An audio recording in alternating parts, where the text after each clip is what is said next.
busy, huh? May's gonna be worse. They should have shown up just to watch Terry raise and lower her chair. I can do it again. Please. I missed it. You know, I lowered it and I was like right here. So, yeah, everybody seems to be in a mood.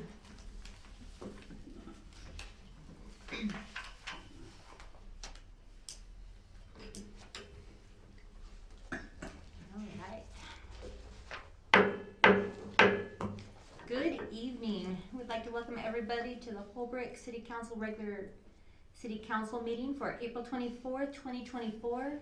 The time is 6 p.m. Roll call, we have everybody in attendance except for Councilwoman Pacheco, who is excused. We will go ahead and start with the Pledge of Allegiance led by Councilwoman Tafoya and our invocation led by Vice Mayor Nelson. Please rise. I pledge allegiance to the flag of the United States of America and to the republic for which it stands, one nation, under God, indivisible, with liberty and justice for all. Our dear Father in heaven, we're grateful that we can be assembled here on behalf of the residents and the citizenry of Holbrook. Please bless us with thy spirit, that our minds will be clear, that we can make good judgments on the behalf of the people we represent. Bless those in our community that are ill, and bless those that are mourning. Help those who are traveling to be safe, and we ask these things in the name of Jesus Christ. Amen. Amen. Thank you. All right, item number 4, consent agenda for the April 10th, 2024 meeting minutes. Hopefully everybody's had a chance to go through those. Does anybody have any questions or concerns about any of the meeting minutes? Hearing none, we'll open the floor for a motion. I move that they be accepted as published. I'll second it. Unless Terry seconds it. All right, so Councilwoman Tafoya seconds it. Any last minute discussion? All in favor say aye. Aye. Aye. Any opposed? Motion passes. Item number 5, call to the public for non-agenda items. There are none. There are none. Item number 6, call to the public for agenda items. There are none either. Thank you. Moving on to item number 7, new business, which is ordinance 24-01. It's the Holbrook City Code, Chapter 8, State of Arizona Floodplain Management. It's our second reading. So last week we had the first meeting. This again as a reminder, on March 7th, Planning and Zoning Commission held a meeting and adopted the suggested changes to the floodplain chapter of the city code. These changes were highly suggested by the Arizona Department of Water Resources. So with that, I'll go ahead and read it again by heading. Ordinance 24-01, an ordinance of the Mayor and Council of the City of Holbrook City, Navajo County, Arizona, amending Chapter 8, State of Arizona Floodplain Management of the Holbrook City Code, amending Chapter 8 to read as follows in attached Exhibit A. And again, there's quite a few suggestions, and they came from the suggestions of the Department of Water Resources, and a lot of them were just to get us up to state standards and codes. Mr. Sullivan, was there anything else you wanted to add? Unless there's any other questions, I just had something, Mayor. Yes. I read through this entire thing. It was, good bedtime material. So, when I emailed you earlier, Randy, I was hoping to get where did this come from? I know the Water Resources, the Arizona Department of Water Resources had asked us to revise this, but who was it that did all the additions and corrections and striking? that probably would have came from Joe Jarvis, working with the Water Resources on the suggestions, because he was, and then it was presented to P&Z. Okay, and this came out of the Department of Water Resources for their new rules or changing statutes? Yeah, that I don't know for sure. I'd have to get with Joe on that. Is it them that periodically review our documents and then make the suggestions? Yes. In fact, like a couple weeks ago, we had kind of flood control audit. And they'd look at these kind of codes and those kind of things. Okay, all right, thank you, that's all I have. All right, any other questions or comments? Okay, hearing none, we will go to a roll call vote.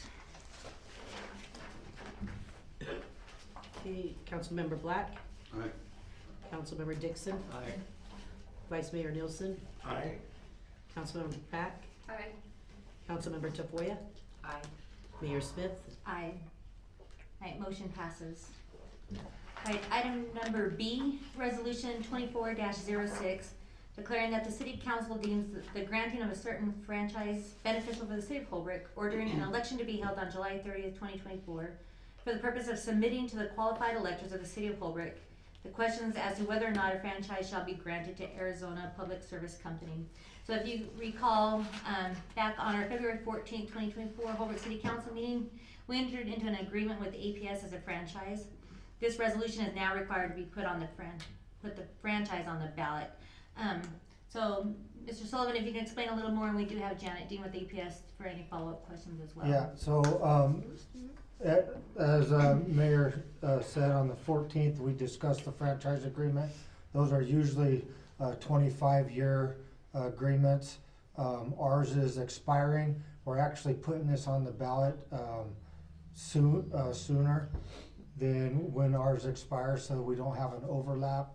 That was passed, and then now this is required to be able to move forward with it and put it on the ballot and ballot language. And who's requiring it? Well, the elections and all that requires that to put it on there. Does anybody have any questions for Mr. Sullivan or for Mrs. Dean? Alright, like I said, we did go and already vote on agreement. This is just saying that we will now put it on the ballot. So I'll go ahead and read resolution 24-06.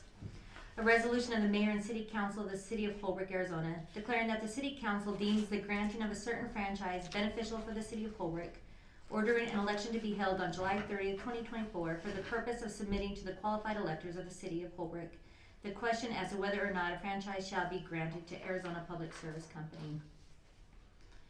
Alright, with that, we'll open the floor for a motion. Okay, and I have a question or two for Janet. Okay.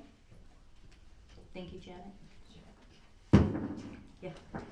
Mayor, Vice Mayor, Councilman Dixon, council members, yes. Okay, so we just went through this with, I think, Unisource or some other utility. Could you explain for the listening audience what the franchise is and what happens if it does not pass through the voters?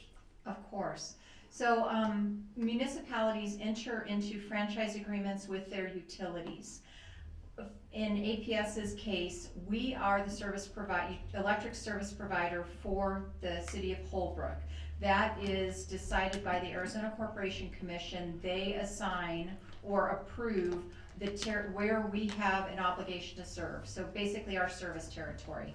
The franchise election is an agreement between the utility and the municipality that allows us to work in your rights of ways. The ACC gives APS the ability to collect from our ratepayers the permitting fees and things like that allow us to work in the city's rights of way. We still go through the permitting process, but through the franchise agreement, rather than us paying fees for every project we do, we have this blanket agreement that allows us to work in your rights of ways. It covers all the permitting fees. We collect those from residents and then pay that to the city.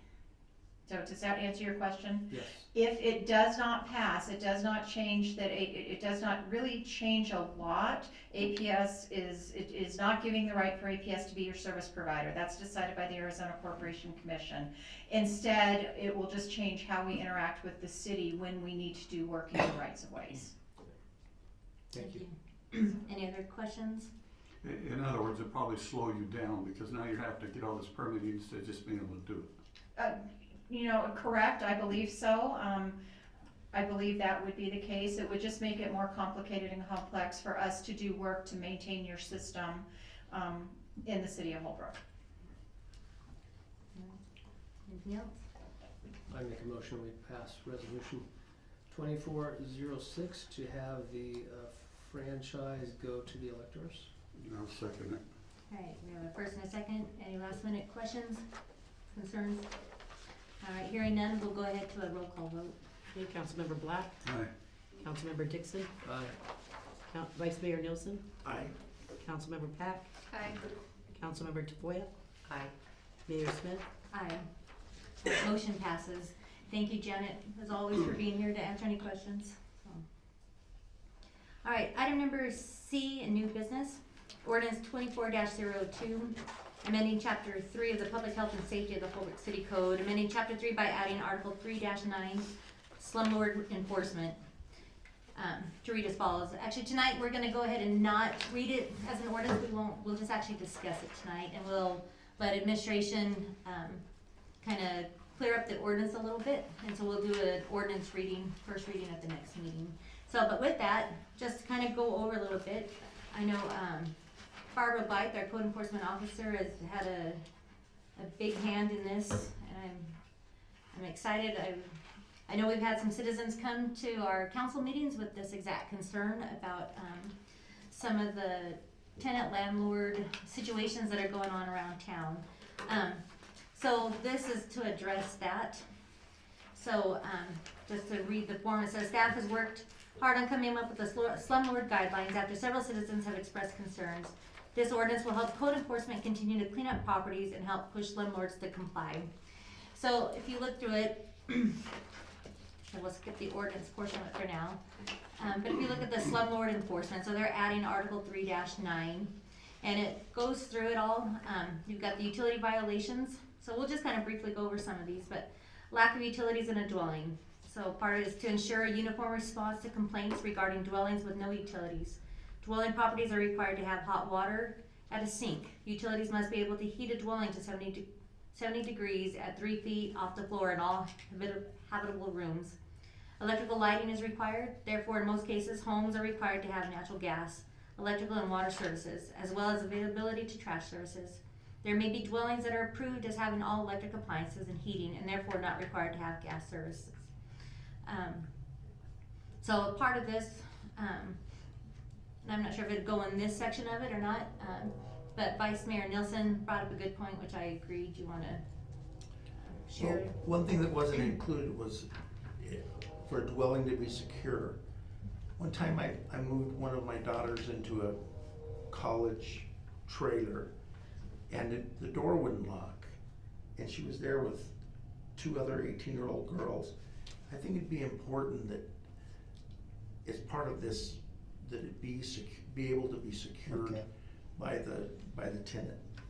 And that is a concern that Catholic Charities brought up at one of the meetings. I don't know if it was in public here, but in one of my meetings with her, that she's had clients come to her that carry their backpack everywhere with them because they said their room wouldn't lock, and so they weren't able to keep their valuables there. So I do think it's important, and it has been, you know, a concern here in the past. So. Okay. But Yes. one question there, you said it needs to be secured by the tenant. It needs to be securable, so somebody can lock their door and go to sleep, or they can lock their door and leave. Okay. Just, So functioning locks, things like that. Right. So nobody can just come on in. I know we were in a hotel years ago down in Mexico, and some of the people in our group party found out that the same key opened every other door. So things like that, right? So make sure you've got your own security and it's private. So Well, and we're looking at slumlord enforcement is the Article 3-9 Correct. title. I'm not sure that a lock would be part of the slum device. Yes, it would be a security issue, but not necessarily under this article. and maybe Article 3 saying slumlord enforcement. There might be a better title, because part of that is this rental dwelling. With that argument, you can say, well, maybe there's utilities, right? So, because that's Yeah, and when we so- originally, that's why I kind of backed off on the first reading tonight, is because we kind of wrote this in a way of it being more of a guideline for now. And then I really wanted some discussion from you guys. That way we could put it into a better code form Right. once we have these discussions. So Sure. maybe a better title. And I appreciate that, Randy, so that we don't have to decide on this tonight. Right. And the utilities, you know, there are some residences all throughout Arizona that don't have utilities. They might have solar for electricity. Some people don't want electricity. Some people just live their lives by daylight. Of course, the gas, there's, you know, a caveat for gas service, but as far as trash, you know, we don't, if it becomes a problem outside of the residence, or if the city is made aware that there's something going on inside the residence that's unhealthy, then that should be something that we can get into as far as trash services. But as a reminder, this is for tenants, not just standard, you know, single-family residents that own it. This is to protect Right. tenants. So Right. Go ahead, sorry. Well, there is also the Arizona Landlord and Tenant Act that covers a lot of this. So I'm Right. not sure that we really need to put much of this in here, like, you know, have, utilities must be able to heat a dwelling to 70 degrees at 3 feet off the floor. I don't know if I can get my house to do that. So in the winter time. It's just some things that I think maybe could be struck and or reworded in here. And then, can we move on through the document? Yeah. So with it, and just as some people are saying, why is Holbrook doing this? We are not the first city to do this. I actually pulled up the city of Phoenix. They have a slum property ordinances too, and this is what can we do as a council to help protect the citizens of Holbrook. It has been a concern, and this is why we're bringing it to it. So yes, let's go ahead and we'll go through all of it. If there's something you want to talk about in that particular section, we'll talk about it then, and then we'll go back as a whole, and then we can make suggestions for the administration to make those changes for the actual ordinance. So substandard housing conditions says upon complaint from occupant, code compliance can inspect a unit for health and safety violations and submit violations to landlord for correction. Depending on severity, a time limit will be given to the landlord. And then they put some bullet points in here, like 1, require inspectors to visit every unit of rental housing at least once every 4 years. The plan calls for fines and penalties for landlords who fail to fix their buildings. Inspectors contact a complex with a minimum of 5 rental units and at least 10% of the units to determine if there are maintenance issues that need to be resolved by the owner. And last, at a minimum, this ordinance will cover any living quarters occupied in exchange for rent, whether or not the residential use is legally permitted.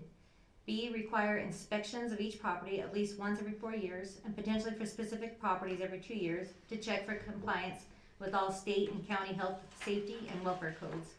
Develop referral pathways to the appropriate departments. E, include effective enforcement mechanisms that encourage repairs and proper maintenance. F, include beyond notices, fines, and penalties for non-compliance. Says renters can also report problems directly to the City Code Compliance Division. If the code compliance officer finds that there are code violations, they will give the landlord a citation and set amount of time to fix the problem. And so that there, if you read through it, it doesn't give our code department any right to enter anybody's premises. If there's somebody that comes and makes a complaint to the code compliance officer, then they can investigate. But there is, the landlord's got certain obligations, and these are also, they've gone through and actually added the Arizona Revised Statutes to these. So the Arizona Revised Statute actually has sections for slumlord acts. And so I appreciate administration referring us back to those state ordinances. Yes. I mean, being in this business for a long time, when you get into landlord obligations and then you get into, you're gonna require inspectors to visit every 4 years or something. It's not just slumlords. I've had tenants do something with your wiring or something because they didn't like the way it was, you know, and mess with your stuff, which they're totally not supposed to. So it works both ways. So I think we really need to look at this before we put it, you know, before we vote on it. We need to read it and make sure we're covering both sides, not just And that's why we're here tonight, to discuss any concerns. And some of these things we'll read on that I think there might be a Fourth Amendment issue here, because it does say that the code enforcement officer will inspect every 4 years, at least once every 4 years. And if that's just an exterior inspection as they either walk on onto the property or from the roadway, that's fine. But and it says in here, if the tenant refuses them entry, then they might have other remedies to get in.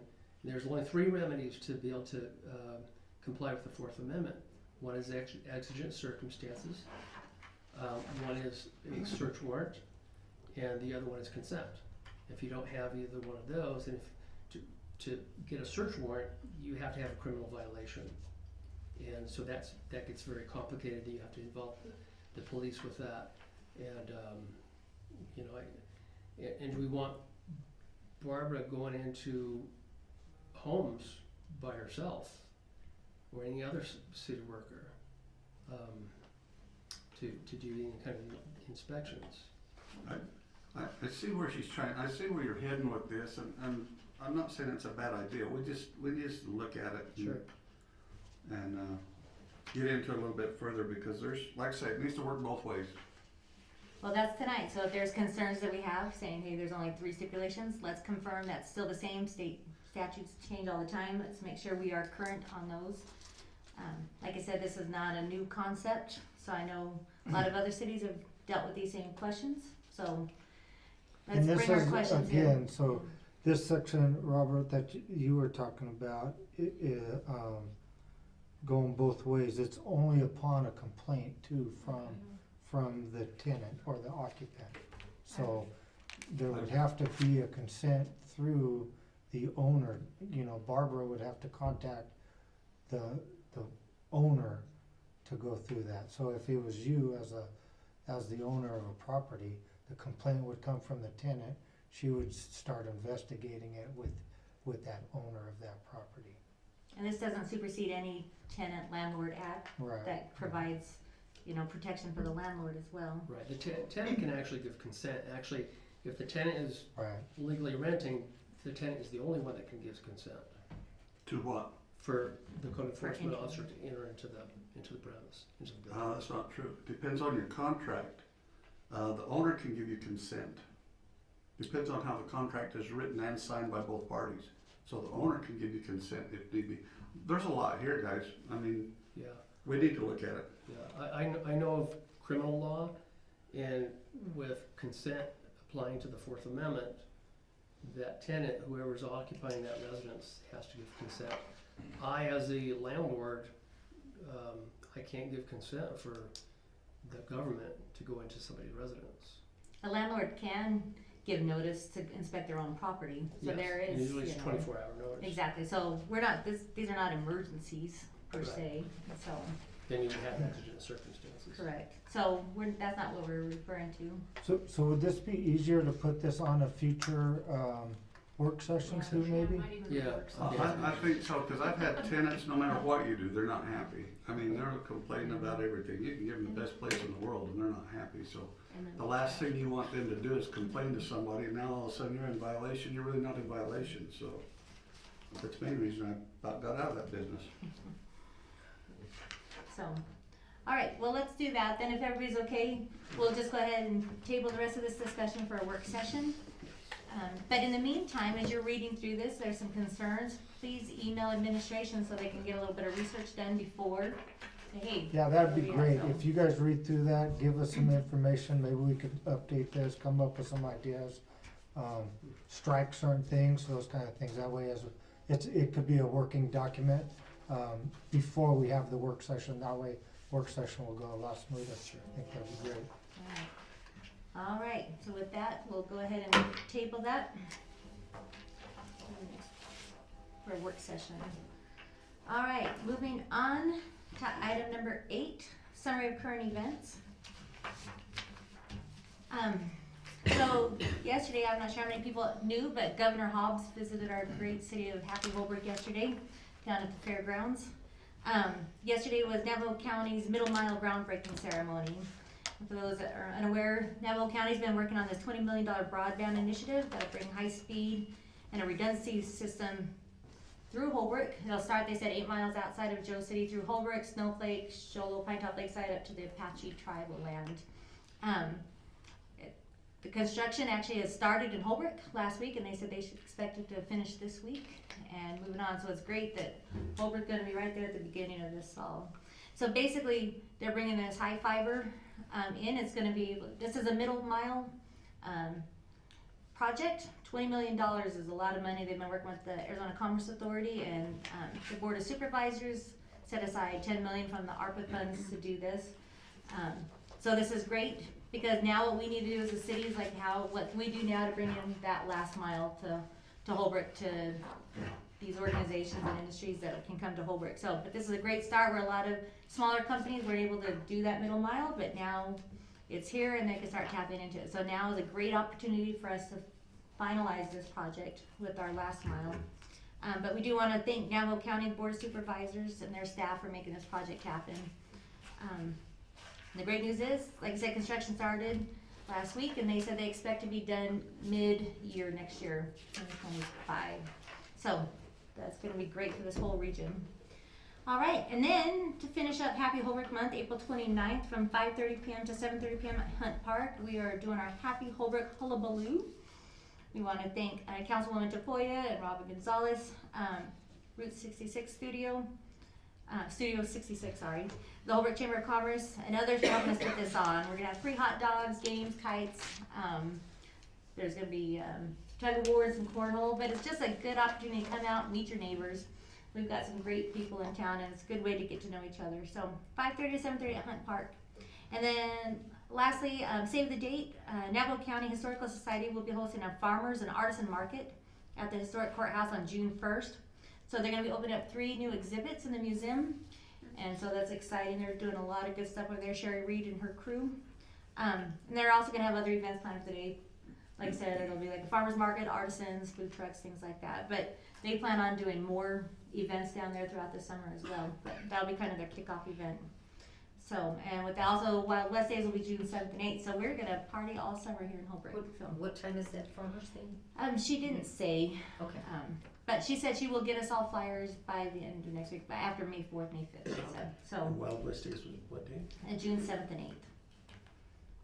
So save the date, because it's a month away and it will fly. May's probably, between May and December, those are our fastest months of the year. And the Happy Holbrook Hullabaloo was Monday? April 29th, yeah, Monday the 29th, from 5:30 to 7:30 Okay. at Hunt Park. So, come on out. All right, so that is all I have for tonight. Vice Mayor Nilsson. Nothing at this time, thank you. All right, Councilman Black. Just a question, so Wild West Days is 2 days now instead of just one? Well, Friday night they're doing a Battle of the Bands, and then Saturday will be the big event. So that'll be fun Okay, too. that's all I have. All right, thank you. Councilwoman Pack, Nothing. Councilman Dixon. Yes, thank you, Mayor. So, I recently got this in the mail, and I'm sure every voter in Holbrook got the same thing. This is about the election for May 21st. It's a special election, so this is saying that we will only be able to vote by mail. Is that Yep. correct? Yeah, that is correct. Okay, is there a reason that we're doing just vote by mail? The Navajo County runs our elections, and this special election is that mail-in only election. Okay, so I'd like to know more about who made that decision instead of, Yeah. It's all Navajo County. okay, because I was out there earlier and they said it was the city's decision. No, they told us it was a, If we No. wanted to be on the ballot, cause we didn't wanna, cause it's the one time, if we wanted to be on it, which we needed to do right away, we had to do it on this date, and that was all they were offering on that date. Okay, thank you. yeah. That gets us to this year, and then we will have another election, July July 30 or 30. November for the next 4 years. That one after will that, be so, a regular yeah, one. that'll be ready. So, good question. We do need to help promote it. The city's not allowed to spend money on promotion, but we can tell our friends and family. So, all right. Anything else, Councilman That's Dixon? it, thank you. All right, Councilwoman Tafoya. I thought they also said for that brown bag, it was gonna go in Heber Park area as well. Oh yes, they were going to loop back that way too. Thank you. Okay. And then, going with the Happy Holbrook thing, we did, some smiley face rocks and got some businesses to donate, and so we put labels on them and we hid them around town. And so, like El Rancho donated, and, we'll donate, when they find the rock, they can take it to that specific place, whatever the rock says. So it was, Roxy Theater, El Rancho, Puffin Stuff, Colonel Mustard, and Roxy. And then Arizona Grow Arizona. Grow Arizona did a couple as well. So Robin and I went out and hit them all over today, so. U of A Extension.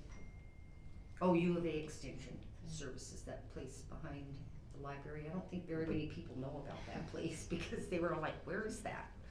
But we thank them for donating, and we did like 4 rocks per business, 2 for U of A and Grow Arizona.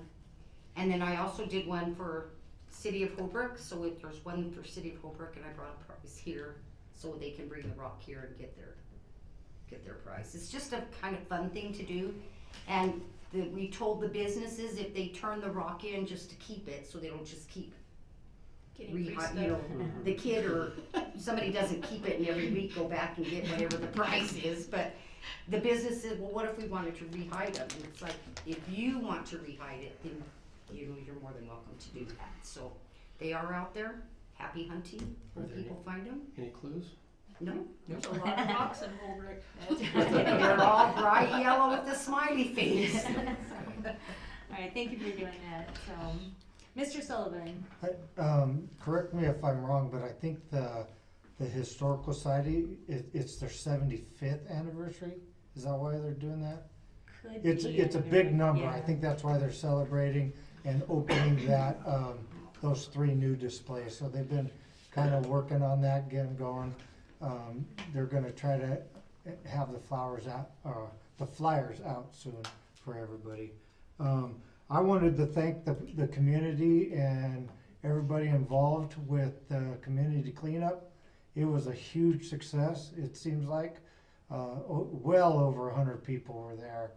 And I really enjoyed how the chamber broke it up into different streets, so everybody kind of had their own focus areas. I think it worked out really well, so I wanted to go with that. Crews have been working really hard since we're so short-handed on a Parks and Rec supervisor. So we've had a lot of issues with getting the water going, and we're starting to work on that. Laziski was really bad with valves broke and those kind of things, so we're getting ahead of that ball game. We almost had a Parks and Rec supervisor hired. He was gonna start next week and then he backed out, so we're kind of starting the process all over on that again. And that's all I have. Alright, thank you. Alright, item number 9, submission of written petition for items on the agenda. There are none. There are none. Item number 10, adjournment. All in favor say aye. You need a motion? Sorry. Lisa, you want a motion? It's up to you. Okay, alright. We're adjourned, 6:32 p.m. Alright, we will just take a couple minute break, and then we will go into our work session, and we'll go ahead and move down to the table.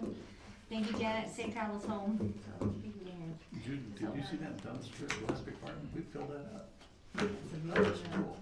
I mean, great big dumpster. We filled it up, I tried it that day.